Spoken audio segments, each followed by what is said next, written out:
যে সোনা কয়েকদিন ধরেই টানা দরপতনের চাপে ছিল, সেই সোনার দামই সপ্তাহের শুরুতে আবারও বাড়তে শুরু করেছে। মধ্যপ্রাচ্যে উত্তেজনা কমা, তেলের দাম ও মার্কিন বন্ডের বিক্রিতে প্রভাব পড়ায় আন্তর্জাতিক বাজারে আবারও বাড়তে শুরু করেছে নিরাপদ বিনিয়োগের এই ধাতুর দাম।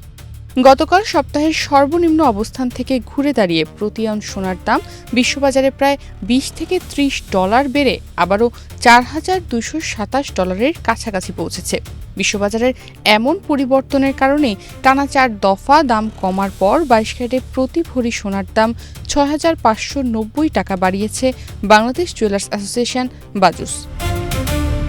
13 জুন শনিবার সকাল 10টা থেকে 22 ক্যারেটে প্রতি ভরি সোনা 2,24,940 টাকা বিক্রি হচ্ছে। সোনার দাম বাড়ার পাশাপাশি রূপার দামও দেশের বাজারে বাড়ানো হয়েছে।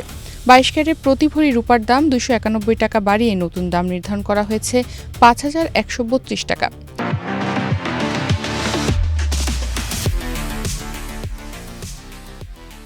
বাজার বিশ্লেষকদের মতে ইরানের বিরুদ্ধে সম্ভাব্য সামরিক হামলার পরিকল্পনা থেকে যুক্তরাষ্ট্র সরে আসার খবরে আন্তর্জাতিক বাজারে তেলের দাম ও মার্কিন ট্রেজারি বন্ডের বিক্রি কমেছে। এর ফলে সোনার ওপর থাকা চাপ কিছুটা কমে এবং সপ্তাহের শেষ দিকে নিরাপদ বিনিয়োগের এই ধাতুর দাম আবারও ঊর্ধ্বমুখী হতে শুরু করে। তাদের মতে এখন বিনিয়োগকারীদের প্রধান নজর আগামী সপ্তাহের ফেডারেল রিজার্ভের বৈঠকের দিকে। নতুন চেয়ারম্যান কেভিন ওয়ার্শ মূল্যস্ফীতি, সুধার এবং অর্থনৈতিক পরিস্থিতি নিয়ে কী বার্তা দেন তার উপরই নির্ভর করবে সোনার দামের পরবর্তী গতিপথ। নতুন মূল্য অনুযায়ী 13 জুন শনিবার সকাল 10টা থেকে 22 ক্যারেটে প্রতি ভরি সোনার দাম 6,590 টাকা বাড়িয়ে নতুন দাম নির্ধারণ করা হয়েছে 2,24,940 টাকা। 21 ক্যারেটে প্রতি ভরি সোনার দাম 6,298 টাকা বাড়িয়ে নতুন দাম নির্ধারণ করা হয়েছে 2,14,734 টাকা। এছাড়া 18 ক্যারেটে প্রতি ভরি সোনার দাম 5,366 টাকা বাড়িয়ে নতুন দাম নির্ধারণ করা হয়েছে 1,84,058 টাকা এবং সনাতন পদ্ধতির প্রতি ভরি সোনার দাম 4,374 টাকা বাড়িয়ে নতুন দাম নির্ধারণ করা হয়েছে 1,49,882 টাকা।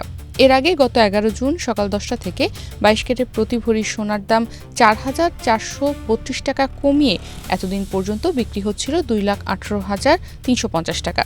আর আজ সকাল 9টা 59 পর্যন্ত 21 ক্যারেটে প্রতি ভরি সোনা বিক্রি হচ্ছিল 2,08,436 টাকায়। গত কয়েক বছর ধরে বলতে গেলে ধারাবাহিকভাবেই বেড়েছে সোনার দাম। তবে 2026 সালের শুরুতে দেশের বাজারে 22 ক্যারেটে প্রতি ভরি সোনা 2,24,182 টাকায় বিক্রি শুরু হয়। 2026 সালের জানুয়ারি থেকে এই পর্যন্ত দেশের বাজারে মোট 74 বার সোনার দাম সমন্বয় করা হয়েছে। এর মধ্যে 39 বার দাম বাড়ানো হয়েছে এবং কমানো হয়েছে 35 বার। 13 জুন শনিবার সকালে সোনার নতুন দাম নির্ধারণ করে বিজ্ঞপ্তি দিয়েছে বাজুস। এতে বলা হয় স্থানীয় বাজারে তেজাবি স্বর্ণ বা পিওর গোল্ডের দাম বেড়েছে। এ কারণে সোনার দাম সমন্বয়ের সিদ্ধান্ত নিয়েছে বাজুস। সেই সঙ্গে সরকার এবং বাজুস নির্ধারিত ন্যূনতম 6% মজুরি যুক্ত হবে। আবার গহনার ডিজাইন ও মান ভেদে মজুরিতে তারতম্য হতে পারে। বাজার বিশ্লেষকদের মতো গত সপ্তাহে যুক্তরাষ্ট্রের মে মাসের মূল্যস্ফীতি 4.2% পৌঁছানোর তথ্য প্রকাশের পর বিনিয়োগকারীরা ধারণা করেন ফেড দ্রুত সুদহার কমানোর পথে হাঁটবে না। এতে সোনার দাম কমে 4,330 ডলার থেকে নেমে প্রায় 4,227 ডলারে চলে আসে। তবে ডোনাল্ড ট্রাম্পের ইরানের বিরুদ্ধে পরিকল্পিত সামরিক হামলা স্থগিতের খবর প্রকাশের পর অপরিশোধিত তেলের দাম কমতে থাকে। ডলারের শক্তি দুর্বল হয় এবং সোনার দাম আবারও বাড়তে শুরু করে। বিশ্লেষকদের ভাষ্য, তেলের দাম কমলে ভবিষ্যতের মূল্যস্ফীতি নিয়ে উদ্বেগও কিছুটা কমে। তবে বাজার এখনও পুরোপুরি স্বস্তিতে নেই। আগামী সপ্তাহে ফেডারেল রিজার্ভের জুন মাসের নীতি নির্ধারণী বৈঠক অনুষ্ঠিত হবে। নতুন চেয়ারম্যান কেভিন ওয়ার্শের নেতৃত্বে এই বৈঠক হবে প্রথমবারের মতো। বিনিয়োগকারীরা নজর রাখছেন উচ্চ মূল্যস্ফীতি, শক্তিশালী শ্রমবাজার এবং জ্বালানি বাজারের অনিশ্চয়তার মধ্যে ফেড কী ধরনের বার্তা দেয়। বাজার সংশ্লিষ্টদের মতে যদি সোনা আবারও 4,300 ডলারের ওপর অবস্থান নিতে পারে তাহলে সাম্প্রতিক পতনকে সাময়িক সংশোধন হিসেবে দেখা হবে। তখন দেশের বাজারে আবারও সোনার দাম বাড়তে পারে। আর অন্যদিকে ফেড যদি কঠোর অবস্থানের ইঙ্গিত দেয় তাহলে সোনার দামও আবারও কমতেও পারে।